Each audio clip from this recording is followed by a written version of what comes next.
Welcome back, everyone, to another Stock Market Open live stream. Today, we get to discuss port strikes and we get to discuss JOLTS data, which is coming out at 7 a.m. California time. Which means we got about an hour and a half. But it also means during the JOLTS, if there's something desirable, we might get to do some trading. TBD, we shall see. So that'll be quite interesting. I generally don't trade pre-market. The liquidity is not superb, and you don't have options, although you can trade pre-market. We've obviously got the this Friday, we've got another price increase on the programs on building your wealth as we keep adding value. So check those out at meetkevin.com. Coupon jobs is what we're using right now. And let's take a look at what the calendar says. The calendar says at 6:45, we're going to get our first data, which is S&P Global Manufacturing PMI. It's worth noting that some of this data on durable goods, manufacturing, and otherwise that we've been getting, it's possible that some of it could end up looking inflated or elevated, I should say. Uh, oh, bad audio again? Jeez, Lord, I hate that it does that. Yeah, they gotta change this to where there's like a default. Like it just defaults to the correct mic. It doesn't though. It just defaults to the wrong mic. It's kind of gross. Anyway, hopefully you're able to get the gist of that. Usually y'all are. Frankly, y'all just absolutely despise the AirPods. It's generally just a very bad advertisement for Apple. I don't understand why either. Like I thought AirPods were supposed to be at least somewhat good.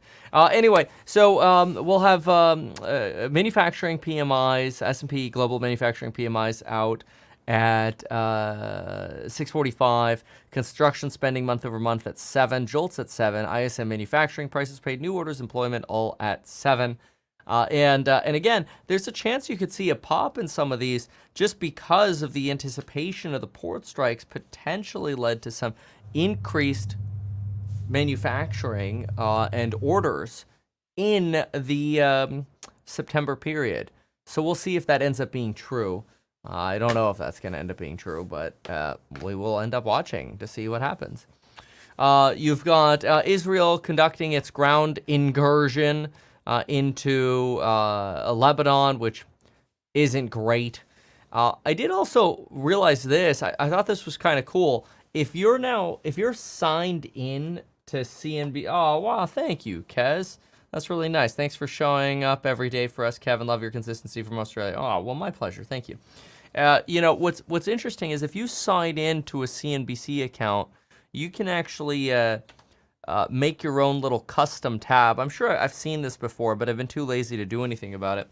But I thought it was kind of nice because I threw up the 10 and the 2 right next to each other.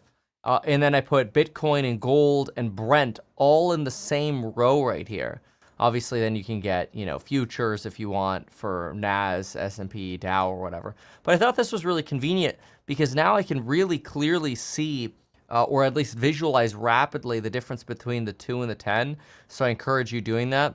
Here we're at 63. Here we're at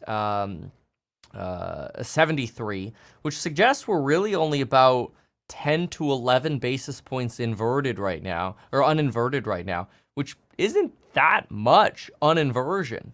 But this is a very interesting move here, this decline in the 10 versus the 2, probably just because there's been so much, recent kind of selling off in bonds. Maybe there's some Q4 rebalancing going up. So, anyway, here, did you have a good run? If you're referring to the treadmill, usually on the treadmill, I set this sucker to like a 15 on the incline, and then I just walk, and I just work on the computer. So, I read, like this morning, I was actually some of the information regarding the manufacturing boost in September. I was reading about that, reading a little bit about Apple deliveries, coming in lower than expected, which isn't a surprise. I mean, really, if you got the iPhone 15, what are you really getting out of the 16? I didn't buy the 16 yet. I did test it, but people didn't. I was actually surprised in my iPhone review video. People didn't really love the audio as much. I'll show you just it just shows you we're still probably a while away from being able to get rid of handheld mic. Hey, and then That was very loud, sorry. Okay, so where's my comparison? I did this TikTok. Where's the sucker? Oh, did I not include the TikTok in here? Oh, whatever. So, but yeah, oh yeah, here. Take a look at this. The difference in the audio here. Hold on. So this was iPhone 16, if I remember correctly, right here.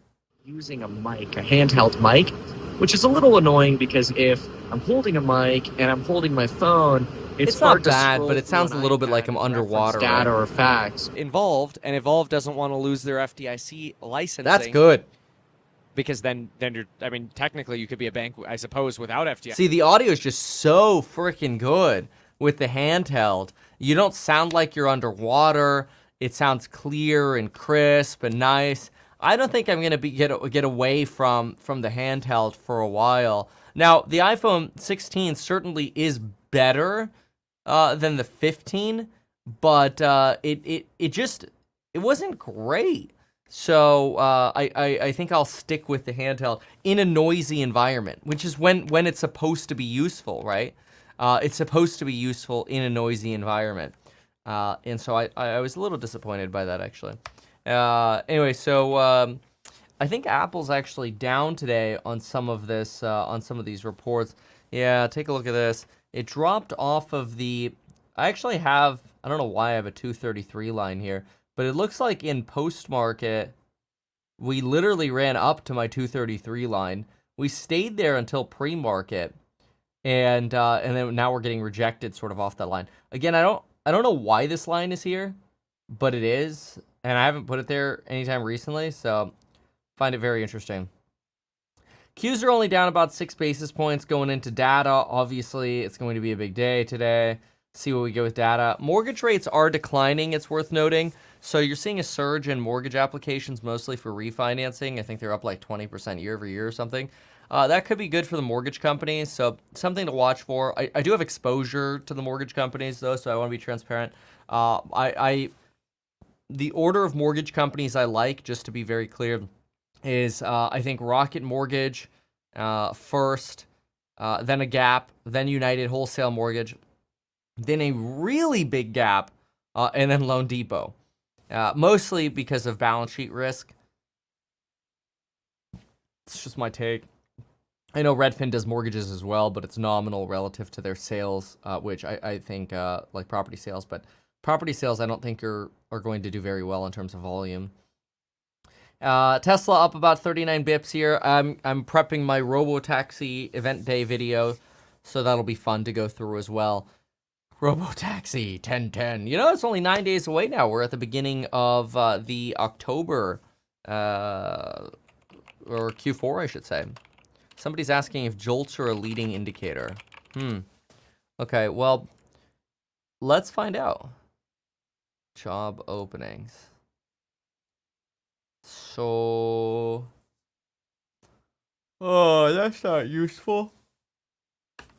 Oh man, I need to get more coffee. So, the 01 recession really started in about March of 01, and the JOLTS, at least from when we can see when the data started, really only gave you like a 2-month headway, and that was not significant enough to suggest that JOLTS was a leading indicator here. This was not significant of a decline before the recession to indicate that JOLTS was a leading indicator here. So I can't say that it was a leading indicator in 01. I can't say it was a leading indicator in 08. And so far, some will argue that this is just a return to normal. The question is the trajectory. Like, is it actually going to...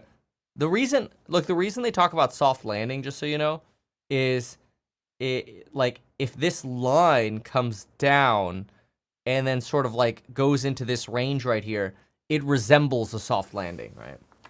What's the breaking news? This morning that the CEO, Walt Bettinger, is going to be retiring from that role at the end of the year. Why do I care that Charles Schwab's CEO is retiring? That's breaking news? Man, that's a boring day. But anyway, that's why they talk about a soft landing. as opposed to a hard landing where the plane's just sort of coming straight down, right? And so it's just really a graphical representation. And so if you do, curve out over here, great. I mean, I guess we'll find out. Data today, we're expecting JOLTS to come in at actually slightly higher than last month.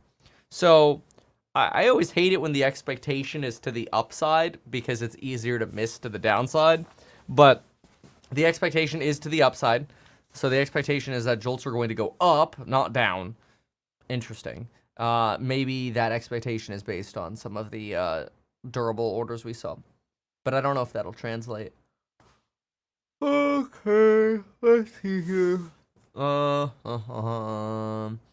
Israeli spokesman, we are not going to Beirut or to the cities in southern Lebanon. Oh, so they're just hitting the villages, it sounds like.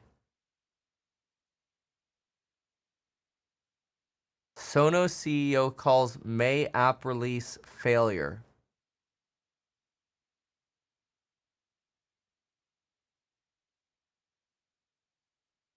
Sonos to form ombudsperson position.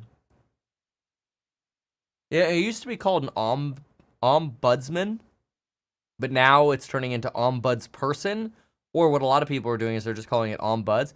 In case you don't even know what the hell that is, which my guess is only about 10% of you know what an ombuds is, it's basically like a committee or a group of people inside of an organization or regulatory body where you can go complain about that organization, company, or regulatory body and have faith that what you say won't be used against you, you won't be retaliated against, and they'll help you through stuff. Like attorneys have this sort of thing too, like, hey, I screwed up, I did something illegal. Like you have a phone line you can call and like just kind of confess, and then people can kind of help you work through it. It's a good thing, I don't think it's a bad thing, but yeah, that's interesting. Sonos. You really need Sonos anymore? I don't know. Does anybody use Sonos? I feel like these days everything's like AirPlay. They've gotten pretty good. Like I've got a bunch of Bose speakers, and they just show up on AirPlay. I don't know. Maybe Sonos shows up on AirPlay. But what do I need the Sonos app for then? I just want to play my Apple Music. I don't know. Who knows? So Vinny himself says, perfect example. Let's see. Israel think they are powerful with U.S. taxpayer money and weapons. No more free money for Israel and Ukraine. America first. I mean, I can't really dispute what you said. Yeah, Israel's very powerful thanks to American money. Did the report come out yet? No, 7 a.m. Sorry. I sense turbulence ahead for the so-called landing. Oh, I totally agree. JOLTS include government jobs. I believe so. I think it's all, isn't it? It's all non-farm. Yeah, and then they break it down by private, construction, manufacturing, business services, information, healthcare, leisure, hospitality, transportation, retail, trade, finance, accommodation, government. Yep. Yeah. So, and I think, yeah, the last job openings in construction, and this is seasonally adjusted, mind you, just totally crashed. And the reason seasonally adjusted matters is because usually you get a seasonal slowdown. So to see the seasonally adjusted number crash like that is pretty wild. By the way, since it is the start of Q4, that officially means we are... did you see video about Cybertruck FST negativity going viral? Nice. No. Wait, didn't they come out with Cybertruck FSD? Cybertruck FSD. I'm pretty sure they came out with that already. Yeah, I don't see anything on X. Guess I don't know what you're talking about. Maybe you sent it to me. But...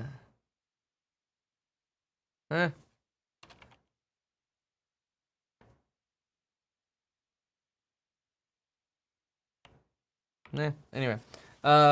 So... Max is saying there's a separate chart for spreads. Yes, I do know that. I just, I also want to see what the underlying 10 is doing. So I don't just want the spread. And there's a limit to how many boxes they give you. Like, I wish it would scroll to the right because then I can kind of click, but no, I have to go to the different tab. ISMs matter. Yes, in part because they just show you whether the economy in manufacturing or services are growing or expanding. And we've been contracting in manufacturing, and we've been growing at a slower pace for really like the last 2 years on ISMs for an expansionary period. So it's a little weird. But anyway, it is the start of Q4, so that means we are starting the financial advisory service today, probably around 9 a.m. or whatever. But anyway, if you want to check that out, go to stockhack.com, book a call if you want a free call to see if the service is right for you, and that's over at stockhack.com. Tesla delivery numbers, I'm pretty sure, come out tomorrow, not today. Okay. Europe is getting hit with cars. US is getting hit with cars. Chinese car sales are actually up. Who knows? So knows. Oh, man. That's rough. Sound is excellent. Syncing between speakers is cool. For Sonos? Big Sonos. Oh, yeah, you're a big Sonos fan, you said. Okay, all right. Sonos has good sound. Okay. Okay.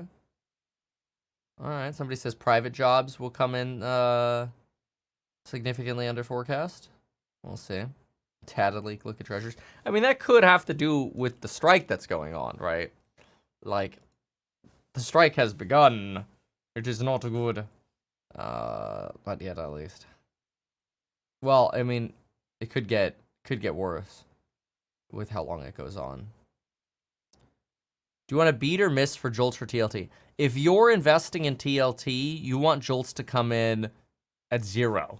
Like, as low as fracking possible. What made you want to go to law school, Kevin? Boredom? No, I always like studying. I don't know, it's just, I like reading, and I like studying stuff. I like learning. It just makes me feel productive in the day. It's kind of like shoveling dirt. If you like walk out into your backyard and you have a pile of dirt, and you look at it every day, and you're just like, I'll get to it eventually, and you never do. Eventually, you just feel bad about yourself. You're just like, wow, what a loser. Can't even shovel, a mound of dirt. And then, when you get your crop together and you go shovel it and you broom it and it all looks nice, every time after that you go out and you go like, yeah, I'm productive. Studying's kind of like that, when you get like a license or whatever. It's kind of cool. All right. So, secondary circle video does not load, just a heads up. I don't know what you're talking about. Secondary circle video. What's secondary circle? All right, let's see here. Verizon. Oh yeah.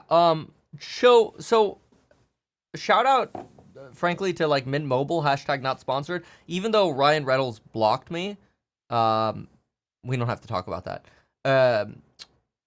I had one employee who used Verizon, and I said, when you get like any data, download the Mint Mobile app right now on your iPhone. Pay $15 frickin' a month. It ain't that damn hard. And you will get a second SIM of T-Mobile service. So now, when your stupid Verizon goes out, or you have low bars with Verizon, you literally just go into the settings and go, click Mint. And now you have T-Mobile bands. It's like, everyone should have 2 numbers.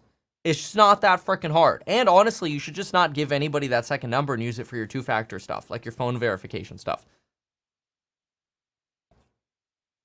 Strongman has a video about the stock hack employees. I like Strongman. I haven't seen his videos. I try not to watch other people's crap.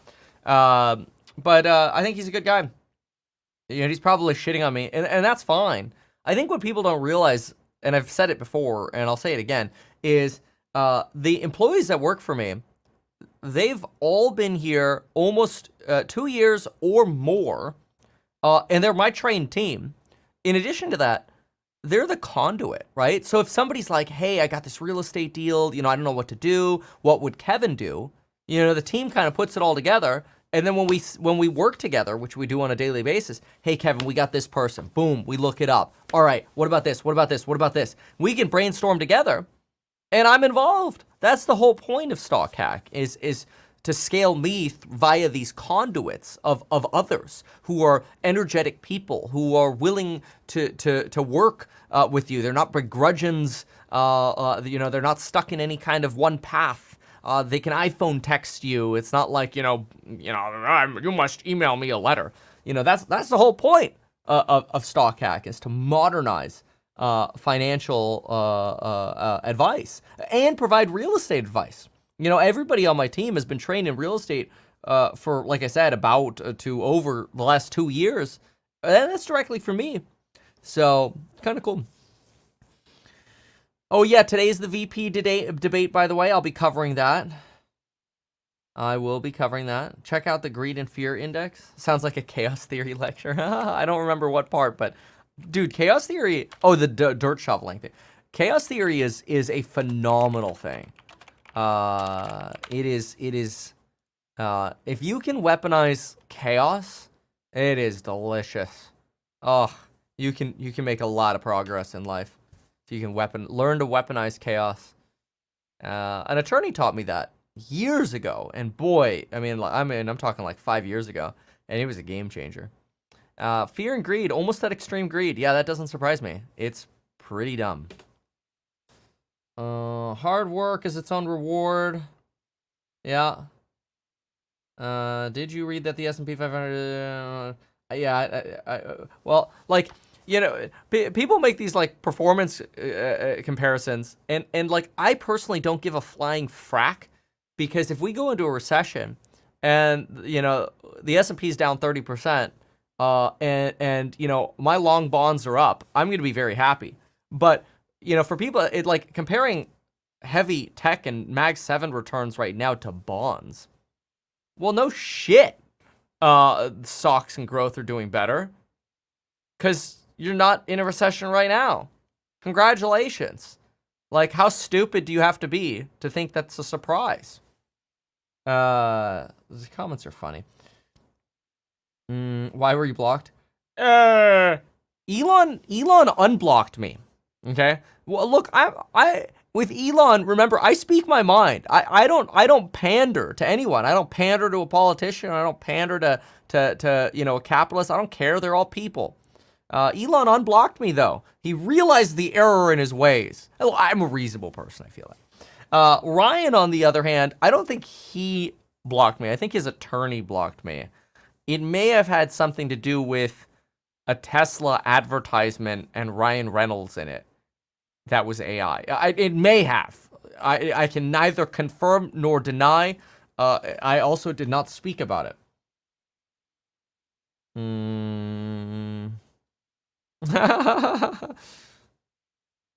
What's your treadmill desktop?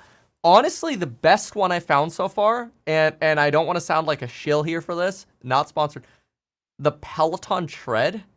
That is like the only the Tread Plus, the only freaking treadmill that actually by default comes with a non-floppy, like flat deskish thing. And it's not really deskish. It's just the way I position the laptop on it makes it perfect. Make Kevin's courses affordable again. I mean, if you buy the Stocks and Psych group and you're in it for a lot of these members, like for 5+ years, you realize you're paying like $100 per year. And you have my daily course member live streams when the market is open, analyzing fundamentals, finding trends, finding when historic volatilities are at opportune times to buy options, calculating ratios. Like, there's so much work, and I love doing it. But it's just stuff that, is like, in my opinion, really high quality. So it's actually a bargain if you think about it. I wish also this handle was on the other side so you could see the face. There we go. I could just hold it like that. Oh, real estate courses lecture. Oh, okay. Yeah, could you email that to staff@mekevin.com? Sorry to put you to work, but whatever the problem is, email it to staff. We'll get it fixed. $360 a month for 12 months on Mint Mobile is better than $130 a month. 15 times 12 is $180. So you're twice as high there. I've got a ton of shitting on Kevin vids in my feed recently. Folks trying to make a name on this guy's back. It's just because my back's so nice. Texas got their stock exchange. I mean, anybody can make a stock exchange. Will you live stream the date tonight? Debate. Is the Pope Catholic? Are you really asking me if Kevin's going to live stream a national presidential debate? Come on, my friend. I filed a lawsuit against, who was it? CNN to stream the Biden debate.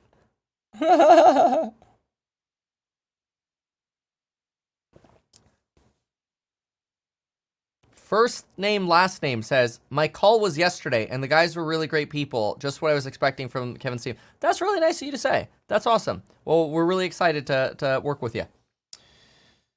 What's it like to feel rich?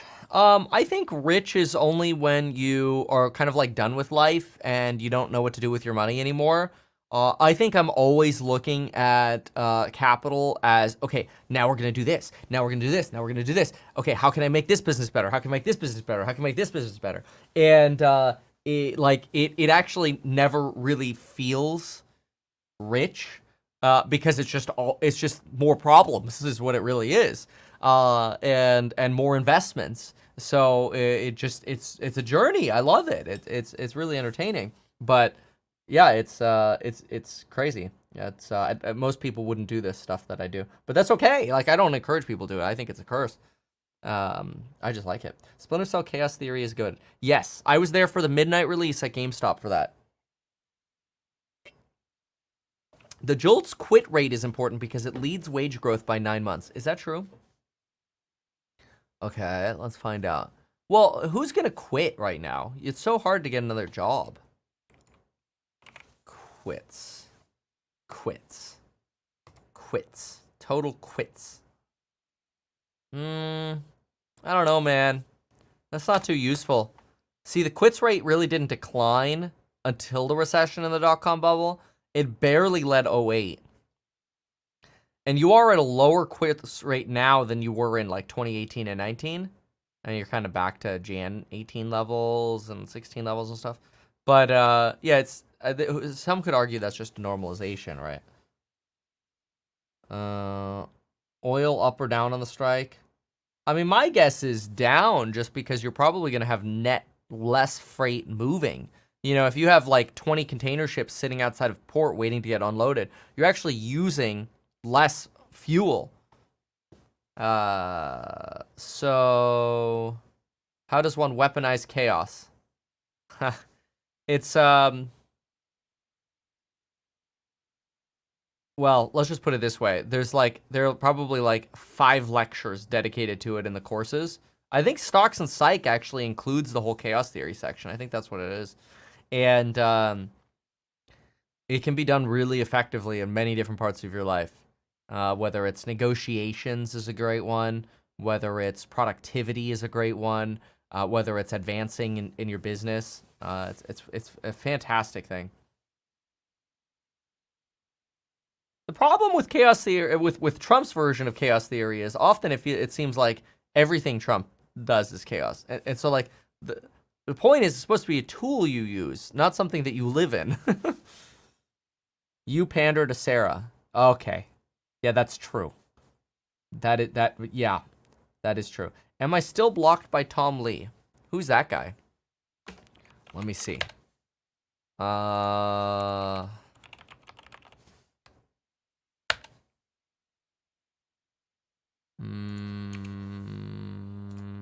Yep.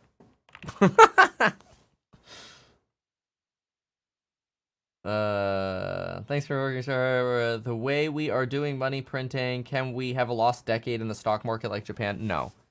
I actually think the debt it's long-term unsustainable, but right now it's not your concern right now. If your employer says a promotion is not in the cards right now, but if you get a job offer, bring it to us to match. Well, yeah, they're calling your bluff, basically. Remember, Kevin, Tesla execs watch your stream. Well, I'm going to make a Tesla video, and I'm going to basically put up a chart, and I'm going to go, here's what they should say and what would be good for the stock. Here's what, if they say this, would be bad for the stock. So I'm actually going to put that chart out there just in case anybody wants to take some notes. For what it's worth, here's Kevin's opinion.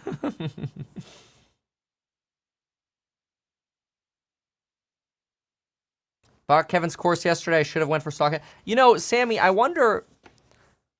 Maybe what we could do is you know, existing course members. We could like, I don't know, help out existing course members or something like that who want a stock hack, you know, with some special or whatever, just to thank existing course members. So if you care about that, just email staff@stockhack.com. We'll figure it out for you.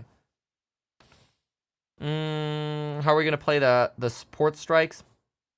Well, you know, I find it very interesting because everybody says the port strikes are going to be inflationary, and long bond yields are like way down right now. And I find that really interesting because I actually do not think these port strikes are going to be inflationary for consumers. You know, people are like, oh my gosh, this is gonna be bad. This is gonna be bad. There's gonna be so much inflation for consumer prices. No, there won't be. No. There will not be. There's no way. The value of your courses is actually insane. They're too cheap, IMO. Super cool. Oh, thank you. Joseph Gerard. Self-defense for kids. See, that's smart. I like that. You know, kids need it the most. Come here, Johnny. I got a van full of candy. When will you retire? Never.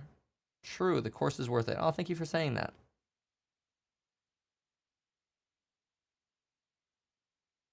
Great Halloween cup. Yeah, thanks.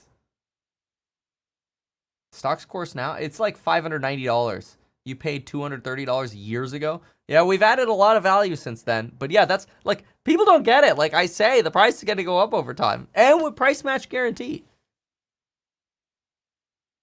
Courses pay for themselves if you really apply what you learn in the courses. Oh, thank you for that. Kevin, when PBD, you know, I interviewed him before. Just type it into YouTube. Do you consider traveling abroad? Sure. Alan says you prefer the one-off fee that we do for the courses. Yep, you got it. Unbiased fact checking is refreshing. Thank you for that. Wait, you filed a lawsuit against CNN? Hell yeah.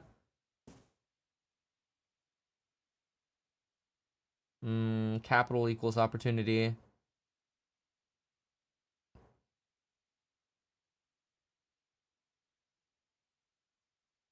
This is a funny comment. Debate bingo tonight? Yeah, sure. Is there gonna be a house hack update? Yeah. It's I'm waiting for the updates. So I hope to have those updates soon to provide. But otherwise it's going very well, in short. You know, we deployed more capital, got more wedges, we got even more appraisals back, showing that our wedges are coming in line as expectations. I'm a CNC mechanist, and we can't find anyone to fill positions. Well, the thing is, in these technical skills, you have to remember we're in an environment right now where people just aren't learning these skills. You know, people go to software coding boot camps or whatever because that's where all the money's been, in fairness. Not saying there's not money to be made in your industry, but like nobody goes to trade school to learn like these really important skills that honestly are going to be less affected by AI than you know, many of the other things, like frankly software engineering. So, are you planning to buy a big beautiful house? Nope. We don't want to move. An interesting question. At what point would you say that you would want to retire, as I think most people would have retired if they reached your position? Well, I mean, if I was most people, I would have retired, you know, in 2022. But that ain't me. Do you give people advice on Canadian real estate? Yes, we can. Stockhack.com. Like, that's another thing. We've got people coming to us with Stockhack. They're like, hey, in the future, I want to buy a house. As I'm looking at various different houses, can you like advise me on like which one might be better? The answer is yes. It's kind of like having an unbiased consultant telling you like, that's a bad deal. That's a good deal. Learn about Machiavellianism. There you go. Would you consider doing an interview? I've done it before. Sammy Lee. I told Tom Lee to unblock you. Well, are you like his brother or something? He doesn't have to unblock. I don't need any favors. Honestly, a thing that I've lately been trying to do is just use my phone less. So I uninstalled X from my phone. We need your bull bear screen scale on screen. Yeah, no kidding. I mostly have my phone on black and white now. I try my best just to use my computer as opposed to my phone because I could do emails or business way faster anyway. I'm trying to get my screen time down to like, the ideal amount of screen time on my phone is 0. I'm definitely not there, but I'm trying to get that down because surprisingly, we keep thinking that phones make us more productive. I argue they actually make us less productive because of the amount of distractions that are on there. It's actually one of the reasons we got into these encrypted radio networks. These things are great. This is one of our local only radios. It's our own network. I mean, we spent like $10,000 on radio equipment, and it's impossible to get distracted on this. I mean, think about this. You go on a run and you want peace, and your team needs you. Your team talks to you through this box, but there's no TikTok, there's no Instagram, there's no breaking news, there's nothing. There's peace. There's quiet. So it's actually pretty phenomenal. Okay, so what else? So the Qs just went positive, by the way. Q's positive, S&P slightly positive. What's moving bigly today? 10K on walkie-talkies? Nope. I paid, I think I paid almost all of the walkie-talkie setup. It was just from the Meet Kevin funds. I think Househack may have contributed a small portion. But I think people think it's funny, like, oh, walkie-talkies, what losers. Like, I think it's hilarious. Radios are the most productive thing you could possibly imagine. They are so good for a business. Like, every business should be using radios. They're just instantly in touch with your accounting team, with your, construction team, with whatever. It's insanely productive. There's no D&D. There's no I missed your text. There's no my phone was on silent. There's none of that. So if you're laughing about 10K on walkie-talkies, you honestly have no idea what you're talking about. So first of all, mind you, we have like 15 of them. And then you got to set up antenna for local duplexing and all this kind of stuff. So somebody says, I'm a mechanist. Where are you at? Yeah, so what I actually did is I set up automations for the grayscale on the phone. So, like, if I open up the news, the grayscale goes away. Or if I open up photos or the camera, grayscale goes away. If I open up social media or something I don't want it to look at, the grayscale automatically turns on. Walkie versus Discord? Oh, it's not even close. Are those walkies from Israel? No. One is American, one is from China. Neither from Taiwan. Walkie has no chat record. That's true, too. That is true. I use radios. Radios are great. Bearish on ham radios. Did you buy them from Israel? Nah, Israel gifted them to me. Walkie-talkies for course members? No. 10-4, good buddy. We use radios for EMS, PD, and fire for a reason. Yep. Exactly. Are you also a prepper? No. Although, have you seen my semi-automatic shotgun? Holy crap. Dude, that thing bangs. Oh my gosh. I actually have 2 of them. They're amazing. Because you can only have 10 rounds in a mag in California unless you got some mags during Freedom Week, which I didn't for a shotgun. And it's crazy. The stopping power. 10 shotgun rounds? Insane. Insane. I'm here to say buy gold like always. You know, I have exposure to gold too. I think that's just not a bad thing. But I dispute. I think gold may be getting to the point where it's running its course, and I'm not the biggest fan of believing in the second wave of inflation. I know, Steve, you do, and one day we will know who is right. Full auto. Can you go full auto on a shotgun? I mean, that just seems like it'd be insane. The recoil is just nuts on these things. Somebody wants to sell me pagers. Don't you need a license to use those bandwidths? Yes, you do, and we got a license. So let's see here. Next biz, radio hack. Dual wielding auto shotgun. No. Oh no.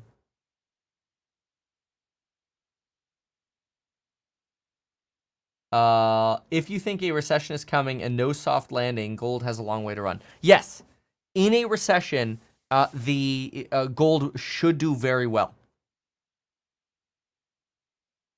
We use radios at Amazon. I used to take it home and key over DS Ops Manager. Oh, nice. There you go. Yeah, I put priority on mine, so mine mutes everybody else when I talk. I know that sounds mean, but I'm the boss. Do you ever like your own personal radio tech? That's what I do for a living. That's pretty cool. Maybe when we expand to thousands of employees. We're not there yet.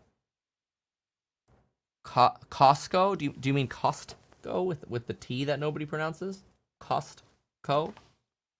Well, it must not be. So maybe you are talking about Costco. What the hell is that? Costco. Costco shipping?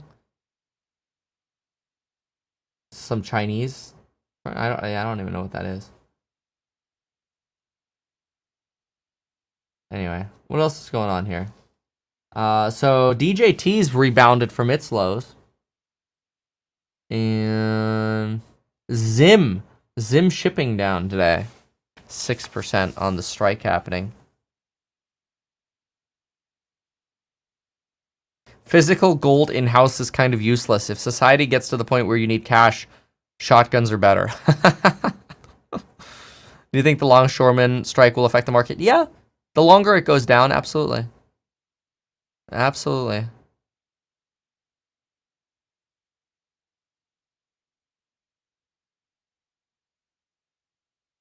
Toronto real estate has dropped 10% over the last 2 months. Bad time to buy an investment property. It's hard to say. You know, Canada, unfortunately, doesn't have the benefit of the 30-year fixed. Can we get a video of you shooting it? Yeah, I really... I think I'm going to go shooting in 2 weeks again, so I'll get you a video of it.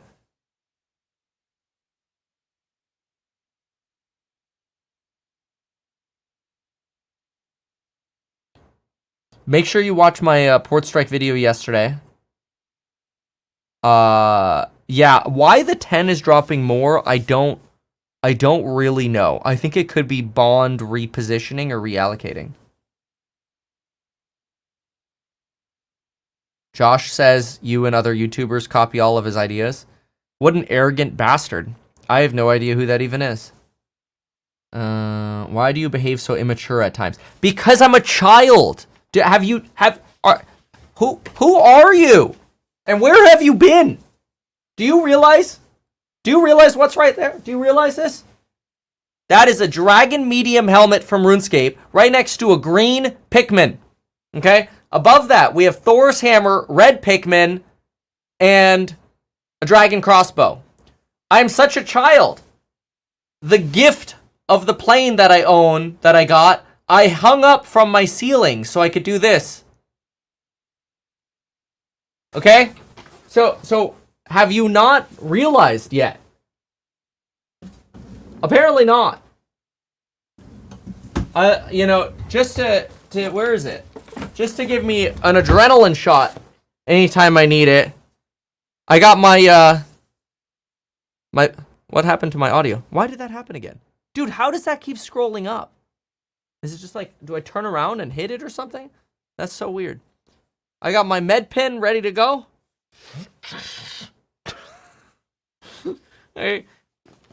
It's like coming in here and going, dear bear, why are you a bear?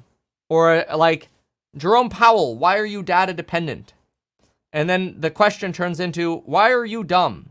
Why have you not realized that is beyond obvious at this point? Somebody here says, I signed up for stalk hack. All I got was being followed by an old guy. Stalker hack. That's funny.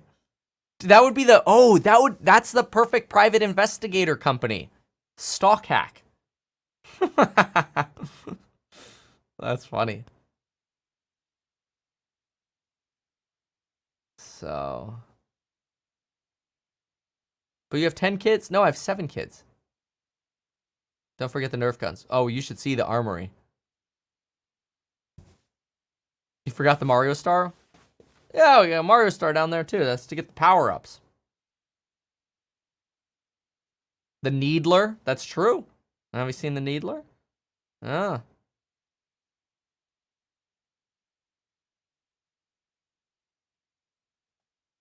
Why am I in California? Because California has the best weather in the world. Next to smidgen of Southern Australia and the Mediterranean. But yes, politics have some problems out here. What would be a black swan at this moment? This port strike going through the election would probably be a black swan. Yeah, that would not be good. It would not be good or ideal.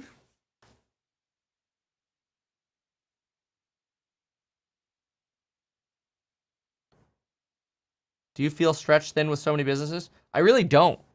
We set up our businesses to where it's not like I'm sitting there doing every single thing. You know, I'm supervising it.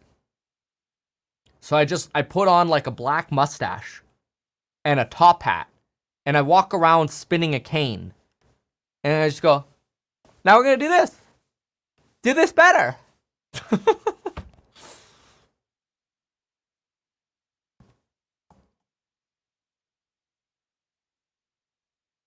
All right.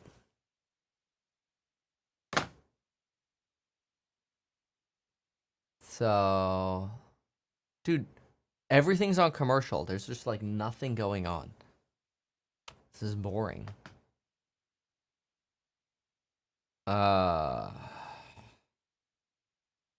does Carvana go from here?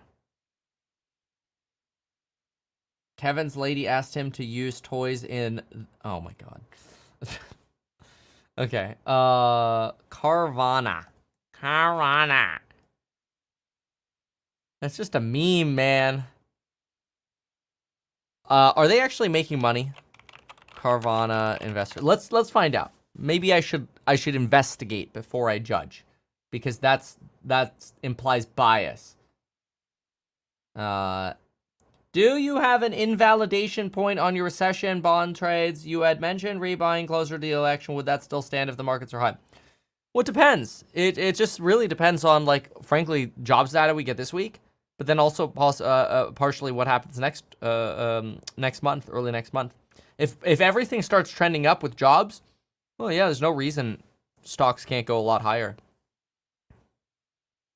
You bought a $12 million model plane and it comes with a free real plane. 12.7? Excuse me?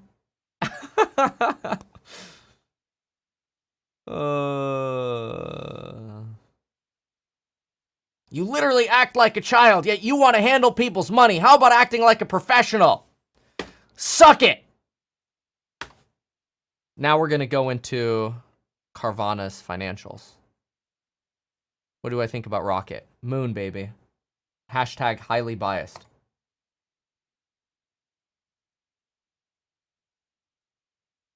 You can act like a professional. Suck it! If you don't like me, you don't get me. Okay. So... They're still losing money. Wait, where are the SEC filings? What is this bullshit?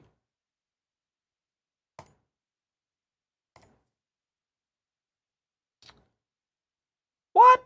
No, there's got to be an annual in here. The last report I have for Carvana is July 31st. That's broken. All right, let's see what's going on with this car scam. Everything's a scam, by the way. I hope you've realized that already. Like, at this point, it's just a compliment. And it's like, oh, capitalism's a scam. You're making money. That's a scam, bro. It's a scam. Scam hack. Scamhack.com. See a list of all the services and scams we offer. Scamhack.com. Coupon expires Friday. Get lifetime access for one low payment of $589. All right, let's see what's going on over here. So, retail vehicle sales, 2411, wholesale declined, and we had total net here sales of about a little more than 10%, so like 13% more than the prior year. Cost of sales went up, but not at the same rate, so you actually had higher margin. That's actually pretty good. Margin went up. That's impressive. Interest expense, 173. That's quite a bit, but they burned their bondholders once. They'll do it again, so that'll reduce their bankruptcy risk. Their SG&A is stable despite this growth. That's not bad. That's pretty good. So they're becoming more efficient. Actually, this ain't that terrible. Well, I mean, like, compared to what it used to be, it's substantially better. Okay, so now I'm gonna do gross profit, 715 divided by 3410. 21% gross margin? Holy crap. I'll give it to them. That's actually pretty good, up from 17%. I mean, their net margin's, like, worthless. So let me now look at what their, Carvana, what their actual bottom line is. This is a lot better than I expected, I'll have to say. Let's see here. So, 59, oh, wow. That's some nice earnings growth expected as well. I mean, you're coming out of a, negative period, which makes sense, but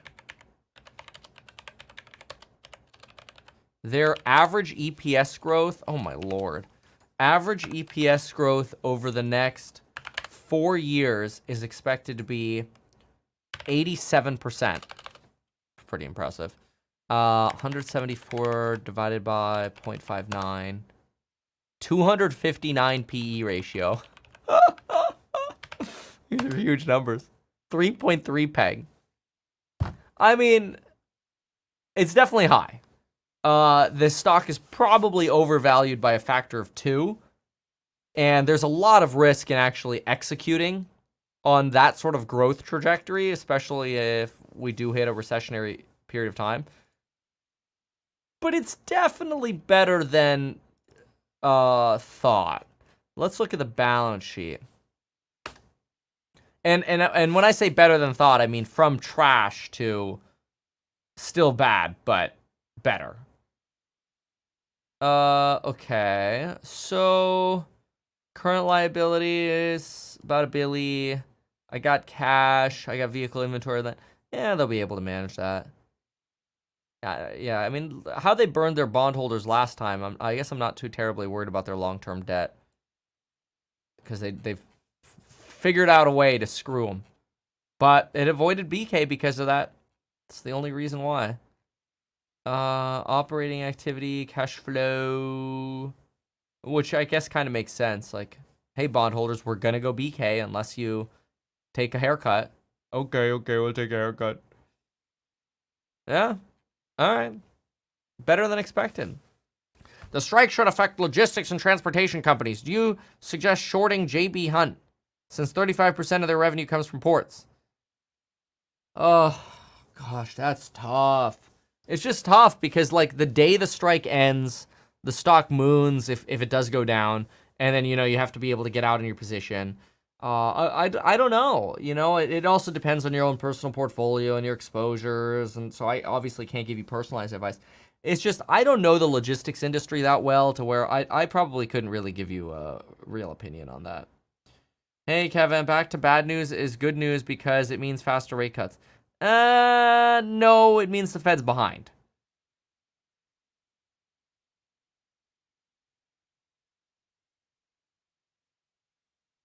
You're...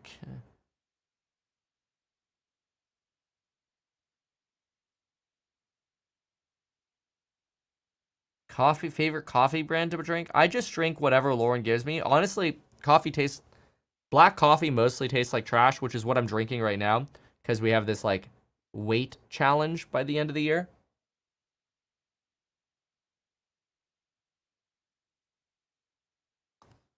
Adam Ryan must have missed my I'm 7 days sober video. What am I at now? I think I'm at like 11 days. Today's day 11. It's pretty good. Careful, bro. When you run for president, some big Wall Street money manager will clip it. Clip it! Clip me saying suck it. And replay it over and over again. Go look at the next cargo train. It's full of Costco bin. Oh, okay. Is that, see, I don't, yeah. Is that like on the side or something?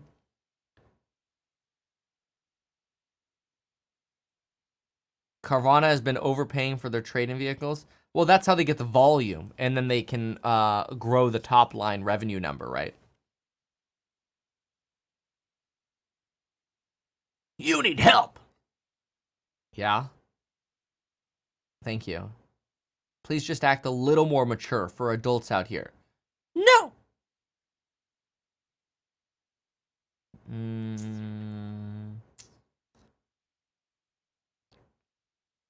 Why you react more for negative comments than positive ones? I don't know, maybe those are just the ones you pay attention to, because I think I've been reacting probably more towards nice comments. Like this person, JB Entertainments. I bought the course. Welcome aboard. Thank you so much for taking advantage of the coupon code linked down below. The price will be going up at 11:59 p.m. on Friday. Oh, actually, shout out to quite a few of you over here. Argelio, welcome aboard. William, welcome aboard. Présent, welcome aboard. Is that Italian? That last name? No, I don't know what that is. Samuel. Oh, got the gold and the stocks course. Now that's some real value right there.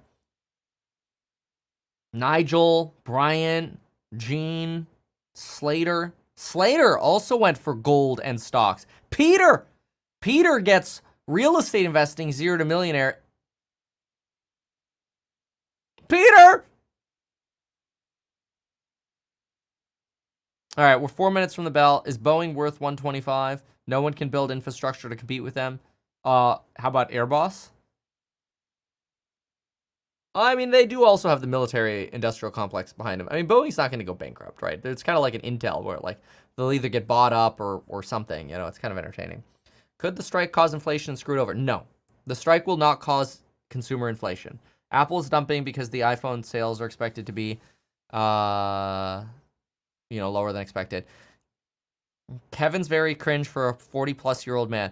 I'm 32! My God. Kevin slugs Tim Hortons. Ugh, best Indian coffee ever.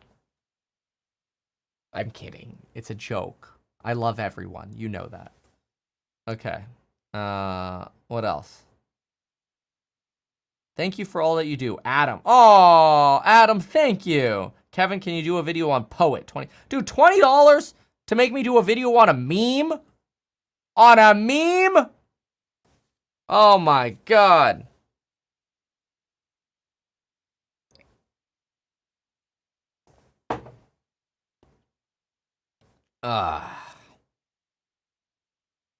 I actually have no idea what it is, but I think it's a meme. Poet stock. Poet Technologies. Oh, isn't there like some scam going on around where like influencers were getting paid for this or whatever? I have no idea. I don't pay attention to this trash. It's a $203 million market cap company. All right, you want me to ream a new butthole into them? It's fine. All I have to do is go look at the investor relations sheets. Freaking the sheets! Investor relations. Where's the SEC file? Is this not an American company? Okay, well, that's gonna create some problems. Oh no, it's Canadian. No, no.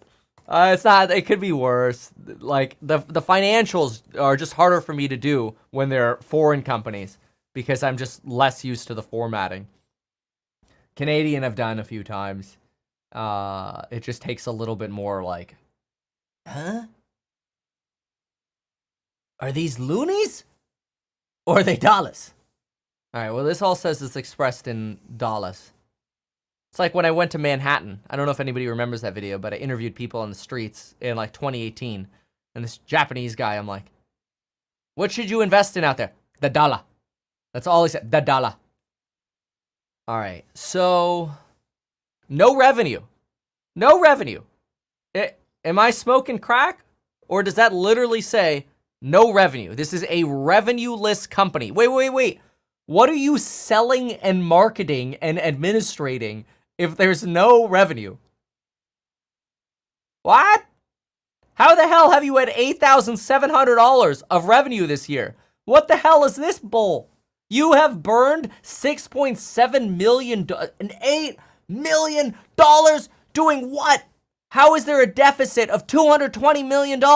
What the flying frack is this trash? Holy crap. What is this? I don't even know what this company does. Net loss for 6 months, $13.7 million. Cash flows from operations, minus $9 million. Holy crap. We should make a scam ETF, and Poet will be the largest position in it. Oh! Blech.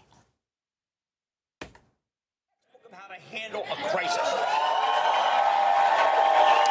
We definitely remember the spring of 23, difficult time for all kinds of brokerages and mid-cap banks. He was a great steward, and he will be missed. I really, really like him.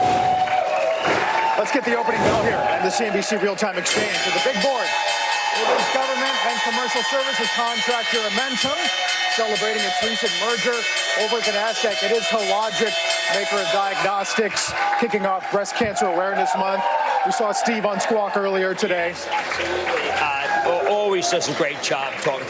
It's all about awareness, as he would tell you. Awareness. Poet Technologies produces semiconductor chips. The company has developed a platform that combines electronics and optics into a single chip. Apparently not, because you've sold absolutely nothing. Damn! That's a scam! Don't buy. Reaming spree. The House of Pain. Triple reamed. Terrible. Terrible. Alright, in anticipation of data, it appears the Qs have gone slightly red. Apple down, falling in anticipation of data, but also because of weaker iPhone 16 sales. Although the iPhone 16 Pro Max is basically sold out around these parts, it's really hard to get your hands on it. Unless you pre-ordered it. I did not, and I don't own one. I should clarify. I own 5 iPhone 16s, but that's because all the financial advisors use that as their financial advisor phone. But I personally don't use an iPhone 16. So I think that's a fair statement, right? Like I own 5 iPhone 16s, but I don't use an iPhone 16. That might be a little confusing. Ah, well. All right, so, okay, some red candling over here on the Tesla. Oh my gosh, NVIDIA. NVIDIA's probably rising because everybody realizes Poet's a scam.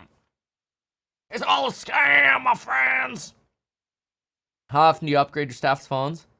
I don't know, but they just got a new one. Somebody says, I'm still positive on Apple. I'm a big fan of Apple, too. Thanks for that $100, by the way, but I'm going to put some other comments up now. What time is the JOLTS report? It's in like 28 minutes. Like, I don't think I really want to do anything until then. If I do trade, I'll send an alert to everybody in the Stocks and Psych group like I always do. Not meant for you to copy. It's just meant to be an idea of what I'm seeing or whatever. But I think I wouldn't be surprised if you just get a lot of volatility and sidewaysness going into data. Because, like, unless there's a trend you're seeing now, it just seems like you would want to wait for the data. Yesterday, what was it? It was like a 80% return or whatever that I got during JPOW. It was like 15 to 20K or whatever profit. And I mentioned, I go, I just want to read this out because I think it's funny. Put, as in I'm buying a put. We'll go tight limit on reversal. Powell basically said 25-25 market sad, much more detail coming. And then I sort of edited in more detail. It was a 0 day on the Qs. And I talk about, I post a screenshot of the put. And then I post another alert like 10 minutes later. Nah, more like 5-6 minutes later. Is it? It's like five-ish minutes later. Moving limits up. And then another 5 minutes later, I go, I'm out at $3.40. I got in at 187. And then I said, I was 81% return. And then I said, bouncing now. We ended up getting 5 minutes of consolidation, which I sent another alert going, even though I'm out, there's 5 minutes of consolidating now in the Qs. There's a chance it's going to just bounce up over here. And it basically went straight up from there. Some people actually bought calls at that moment. I didn't buy calls, but it's just sort of a way of showing like kind of like how I might send what I'm seeing happening. Anyway, I just thought I'd share that. So what else do we have here? Nvidia, what did it just get rejected at? 122? Yeah. Tesla bouncing at 260. That's actually good for Tesla. Look at that. Within two pennies of my line, I'm going to give that an upgrade. I'm going to go to green. I don't think I started using the colors on that yet. Because we're doing wow colors. Oh, look at Bitcoin. Who leaked the data to Bitcoin? Damn, Kevin, this is just not funny. He tries too hard to be. Man! Yeah, you're right. Who are financial advisors? Your mom? Soon, we need to have hedge hack so we can make a hedge fund. That'll all fall under the holding company scam hack.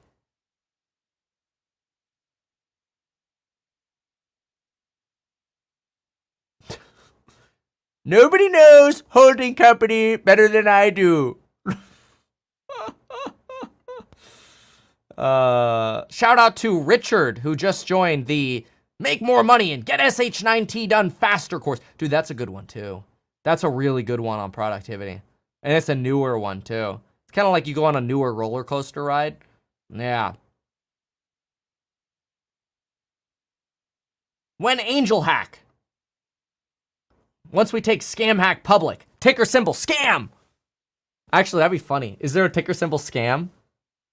Who took this? There literally is. What exchange is this? How did somebody take the ticker scam? Dude! That's mine! Oh.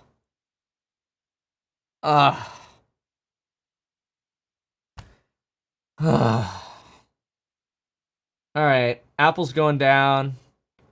Like 2.5%. Poopy doopy. Sell. Selling spree. Big L. Where's my little PP? I need that for when pricing power is going down at companies. I don't think I have a little PP in this office. There's only large PP and big PP. Can't find it. Yeah, I think that's all we have on the soundboard. What?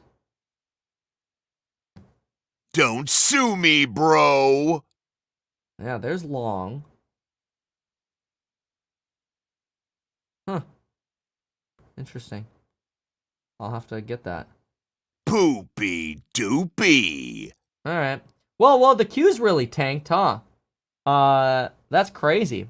I was expecting a little bit more of a consolidation going into the data. The Q's didn't give a flying F. They're like, yeah, whatever, man. We're gonna pre-run this news. Q's just dropped 0.5%.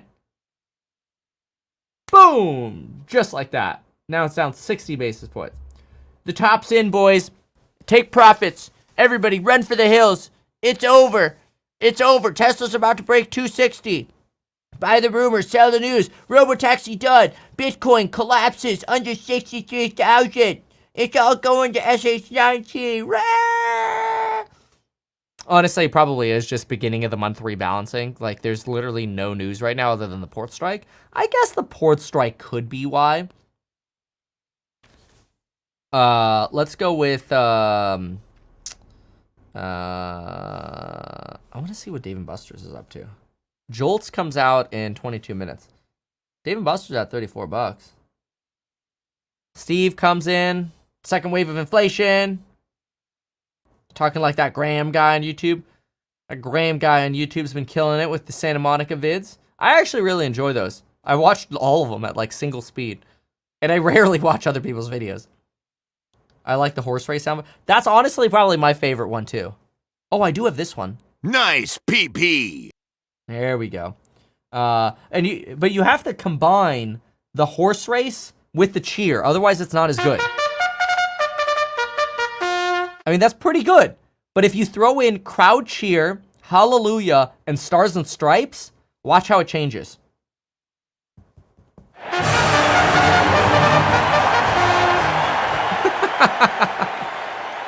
Actually, you can't even hear stars and stripes yet. So I think you have to delay stars and stripes a little bit. Watch this.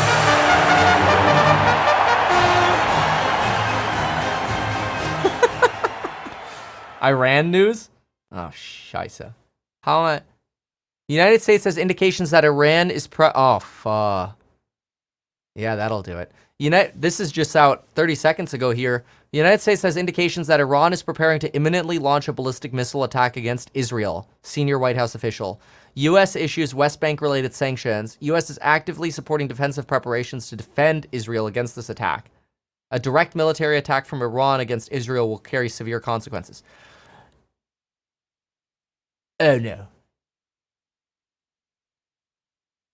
Oh, poopy. Let's try to get some more news. Iran. Futures yield, everything's tumbling on Iran-Israel headlines. Iran prepping ballistic missile attack. Axios reporter posts on X about possible Iranian attack on Israel. Iranian tanker trackers prepping ballistic missile attack per Axios. Let me see this. Oh God. It's not good. I was not expecting or anticipating that Iran would go crazy right before the data. Okay, the data comes out in 5 minutes, and then 15 minutes thereafter, and then you just pulled this on me. Okay, I was gonna go short. No, I actually wasn't. I have no idea what I want to do, so I'm not gonna pretend. Oh well. So Barack, is it Barack or Barack? Because there's an R missing here. Barack Ravid. Nobody does Ravid better than me. Senior White House officials tell me the United States has indications that Iran is preparing to imminently launch a ballistic missile strike against Israel. Oops. Oopsies. We should follow Barack. Political reporter from Axios. CNN analyst. Oh, CNN analyst. Unfollow. I'm kidding. That it's not the Disney. At the park. Why are they talking about Disney? Well, the movies. The movies did extremely well this summer. Well, no, they right now a great box office summer. Oh yeah. No, I'm just saying So- that you. Well, yeah. Pluto and Neptune says stop with the buffoonery. Who are you people? Have you not learned? Meet Kevin. Where is Sarah? Sarah comes on at JOLTS time. Yeah. To talk about job openings. Oh dear. Alright, so Scam is up 14%. I'll have everyone know. The Qs are down now 93. This is insane. I was not expecting a collapse like that rapidly. I was like, all right, maybe the data will come out, it'll go down, but Tesla's like, yeah, what line, Kevin? Nvidia, which just got rejected at 122, straight down from there. You know, while I'm playing with my soundboard, Bitcoin's like, F this. We's going to World War III. Nobody knows World War III. I'm going to quote tweet this. Nobody knows World War III better than Don. No, I'm not going to say that.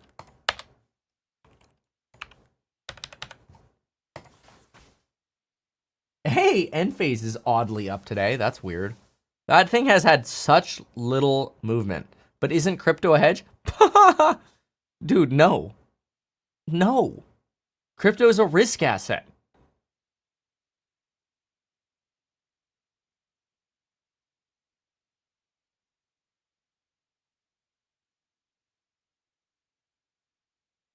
Hey, listen, Steve. Okay, if you keep saying truthful things like this, you're gonna get banned. I'm just kidding. I love you, Steve. You'll always have a place in my heart somewhere. Even though you didn't come to my Toronto event. Please put your party hat up and shut up all these 65-year-olds. Hey, man. Okay. I went to dinner, a solo dinner date with a 69-year-old lady. Okay. They're good people. Her name rhymes with Schmathy Schmud. Okay. They're people too. Okay. Okay, 30 seconds to data.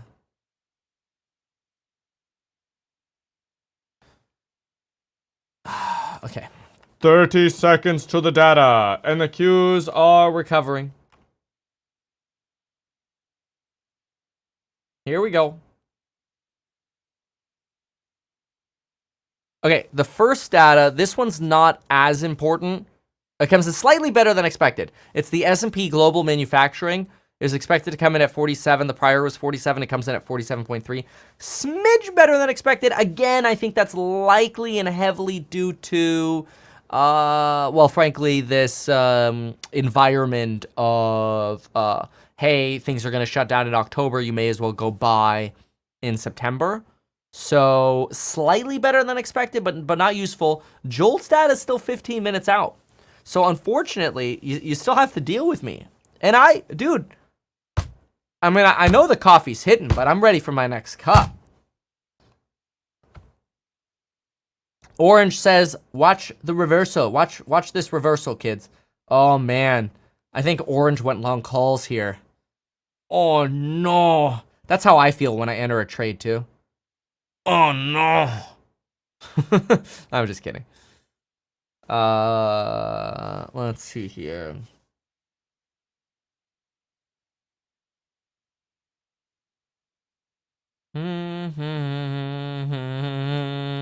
Okay, we have to break this down.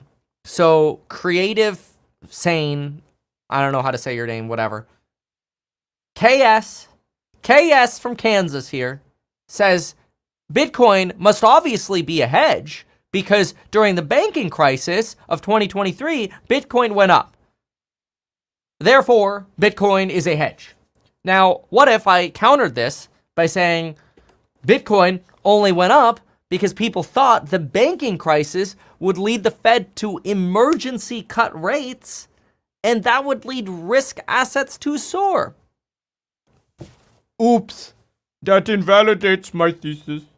Going back to June of 23, and obviously it still remains the third consecutive reading under 50. A lot going on in the world today. Yes, we have more data points, and even with the drop in rates and the flattening of the yield curve, 370 and a 10 down 8, against the boons, the distance of 170 basis points is actually the widest in 2 months as European yields fall. We're at the lowest yields of the year in Europe on their 10s, on their 2s, 2-year low. And we want to continue to monitor, of course, their inflation data. The month over month was pretty good. Year over year headline, like here, all like here is pretty good. Year over year core CPI at 2.7 is sticky, just like it was here. Squawk on the Street will return after a short break.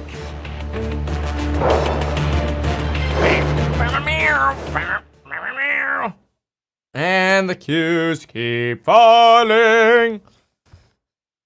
It's basically like people that, oh my gosh, geopolitics actually matter. Imagine that.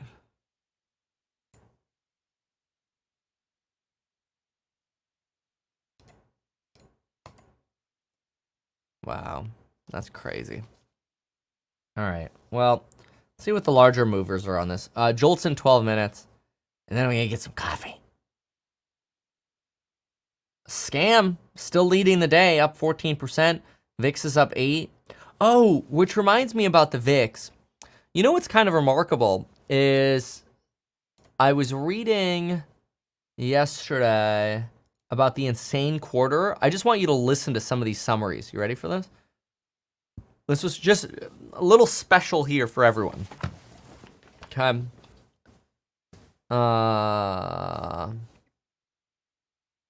Want to know how crazy this quarter was? This quarter, the S&P up 5% at all-time highs at the same time as the VIX is 30% higher on the 17. First time the S&P has ever rallied 5% in a quarter where the VIX was also up. Shows you how nervous the market is, basically. You had AI go weird. The UBS AI basket went negative 22%, positive 18%, negative 13%, positive 16%, all within the quarter. 2-year yields declined with their largest drop since 2021. Utilities and REIT stocks were up 15% in the quarter. Gold ripped up 14% in the quarter, best quarter since 2016. Largest steepening of the yield curve since Q1 of 2009. Crude collapsed 16% in the quarter. And we literally had a president quit his re-election campaign. What an insane quarter. Just crazy. Baba making moves. Should I sell or go higher? When is altcoin season happening? $10. Paul. Oh, thank you for the $30 to ask when altcoin season is happening. When the soft landing is confirmed, my friend. Baba. Yeah, look, Chinese stocks are going nuts. I actually don't think the underlying economy will be saved because of all this enthusiasm over China. But a lot of people do think so. And it's obviously doing very, very well here. But I'm skeptical. I don't believe. And 2 assassination attempts. That's true. Celsius. I've done a few fundamental analyses in the course member live streams on Celsius. And if you look at them, you'll understand my take on Celsius. But we did just see Red Bull talk about competitive problems, which goes into a little bit of what we're saying. Depending on where you're investing, you need to consider which asset class the government will support no matter what. Canadian, Australian housing market, U.S. stock market, China bond market, maybe. Yeah, interesting. Why are the Qs dropping? Because of Iran, bro. Iran might be prepared to imminently launch a ballistic missile. Now, technically, isn't a ballistic missile just something that you kind of like you rocket fuel it to the top of its range, and then it kind of just falls the rest of the way? And I think it goes into space. Ballistic missile. Ballistic missile is a type of missile that uses projectile motion to deliver the warheads. These weapons are powered only during relative periods of flight, but most of the flight is unpowered. Yep. Short-range ballistic missiles, SRBMs, typically stay within the Earth's atmosphere, while ICBMs, intercontinental, are capable of full orbital flight. Orbital flight. One modern pioneer ballistic missile was the A4, commonly known as the V2, developed by Nazi Germany under the direction of Werner von Braun. That is such a German name. Wait. It gets even more wild. Data's out in 8 minutes, by the way. But look at this. Look at this guy's name. So first of all, here it says Werner von Braun. And then here's his full name. Werner Magnus Maximilian Freiherr von Braun.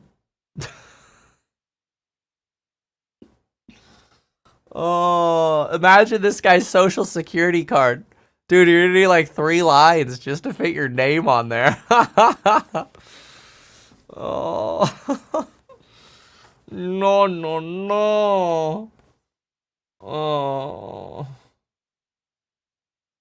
Oh, the cues are still falling. Orange, if you bought the dip here, I'm sorry, sir.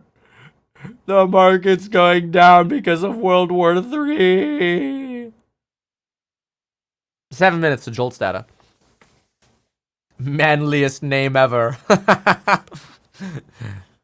Magnus.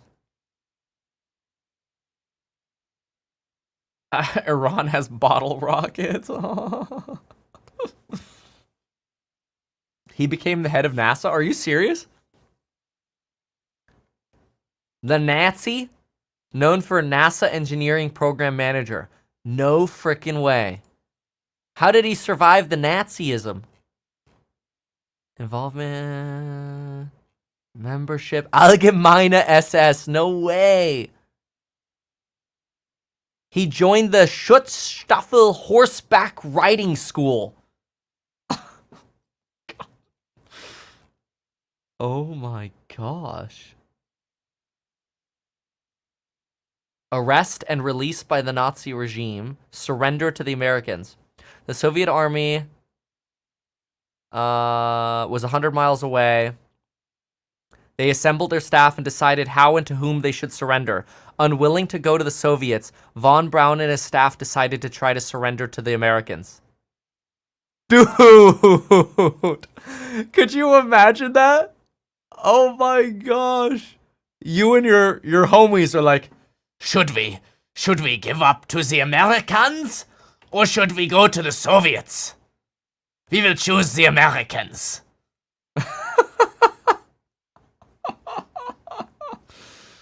Oh my god. That's so cool. Like, also kind of crazy. I mean, war's obviously not cool, but like, I try to picture that moment. Like, you're in a room. The Soviets, they are 100. No, you gotta go like, they are 169 kilometers away. Official and a Defense Department official have told NBC News that the U.S., quote, has indications that Iran is preparing to imminently launch a ballistic missile attack against Israel. I'm going to read you the rest of the statement here. They say, we are actively supporting defensive preparations to defend Israel against this attack. A direct military attack from Iran against Israel will carry severe consequences for Iran. Now, I do want to note, too, that administration officials have been anticipating this sort of response from Iran. They say that the country has been postured to move quickly if it wants, but that the Iranians say they still do not want a wider war. So that's the latest from the White House. Yields have moved lower on this. Treasury yield hit a session low of about 3.57 just after these reports, guys. So we'll keep an eye on this, and back over to you. Megan, thanks for that. By the way, Jim, oil now crossing 70 to the upside. No, this is, it's not the worst case, obviously, because there's no OPEC issue, but this is the existential threat that everyone's concerned about for Israel. And Israel does have a very good system to shoot down missiles, but if you send enough, I'm sure it is. Well, the last time Iran did this, though, they sent over, 300, and they were more or less all defended against, with help from, by the way, other countries in the region, the U.S., and obviously that defense system you're talking about in Israel itself. Right. I think you would really be worried that those ballistic missiles might be based in Lebanon. Jim, we'll see you tonight. I'll keep a close eye on the tape today. Mad Money, 6 p.m. Eastern time. More data on the way as well. We will get JOLTS, ISM, and some construction spending in just a few minutes. Oh, yeah. The jolties are coming. What are they going to do for the Qs? I don't know. I don't know. Israel spokesperson says they're prepared for offense and defense, high readiness with our allies. Yeah, you know we sent some more troops to the Middle East too. It's getting a little poopy out there, honestly. A little bit of recovery on the Qs right now. I don't know if this is going to be an opportunity to reload the shorts game. I think some people might think so. But we will see. We will see. All right, so we should come up with a plan here in terms of what to do.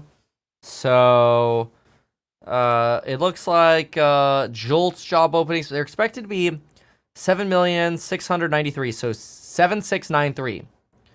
And if it's under my take. I'm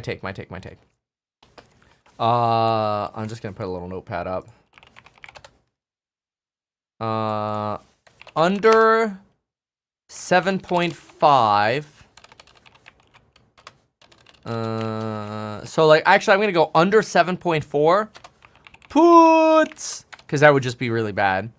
Over 7.8. Calls. That's my take.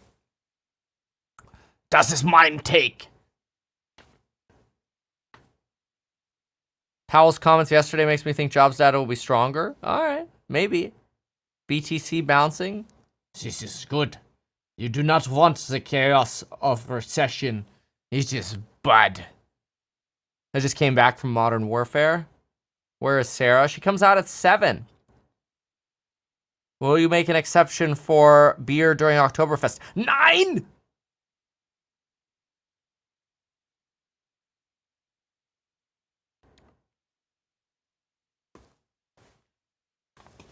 All right.